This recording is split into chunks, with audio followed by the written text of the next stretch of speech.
जिल्ह्याच्या आशा बोलवल्या होत्या आपण, अर्ध्या सुद्धा भेटल्या नाही. रागाच येत नाही. फुकट कामं करायची सवय पडली आशाला, फुकट कामं करायची. एनएम सांगते आणि सिस्टर ऐकते, इतर सांगते ती ऐकते. अरे स्वतःच्या तरी बुद्ध्या चालवा. कष्ट करतोय आपण, भीक मागत नाहीये शासनाला, कष्ट करतोय, आपले कष्ट घेतोय आणि दर्जा मात्र द्यायला कसं काम कसं करतोय. का बरं? झोपीचं सोंग घेतंय शासन, झोपीचं सोंग.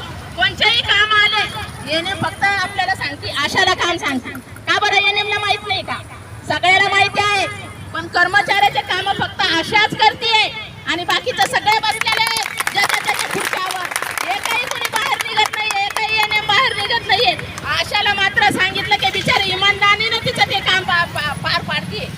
परंतु शासनाला आपली दया येत नाहीये. कष्ट करून शासनाला भीक मागायची वेळ आपल्याकडे आलेली आहे. पण आपण भीक मागणार नाही, आपल्या कामगाराचा दर्जा घ्यायचा आहे शासनाकडून. आपण इतर कामं दोन कोविड काळामध्ये आपण फुकट कामं केले. का केले? की आपल्याला जबाबदारी टाकली होती शासनानं आणि आपल्याला आशा होती आज ना उद्या शासन आपल्याला नक्कीच पेमेंट फिक्स करल, म्हणून आपल्याला इमानदारीनं आपण ते काम केले. पण त्यांना आपल्याकडे इमानदारीनं बघितलेलं नाहीये.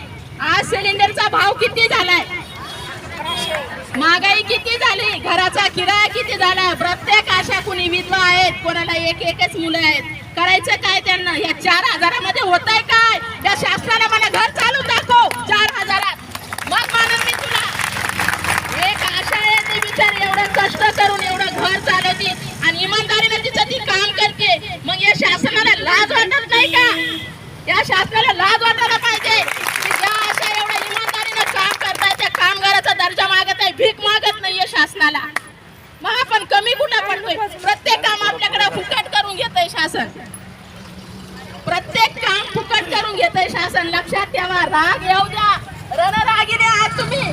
फक्त आपल्याला सांगितलंय कोविड युद्धा, फक्त प्रमाणपत्र दिलंय कोविड युद्धा म्हणून. कोणी आमदार खासदारांना आपलं कुठं मुद्दा उचलला का?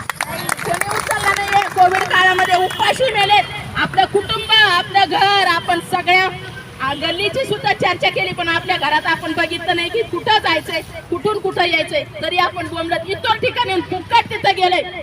शासनानं आपल्याला गाडी तरी दिली का? बाहेर ठिकाणी आपण सर्वे करायला गेलो, दिलं शासनानं.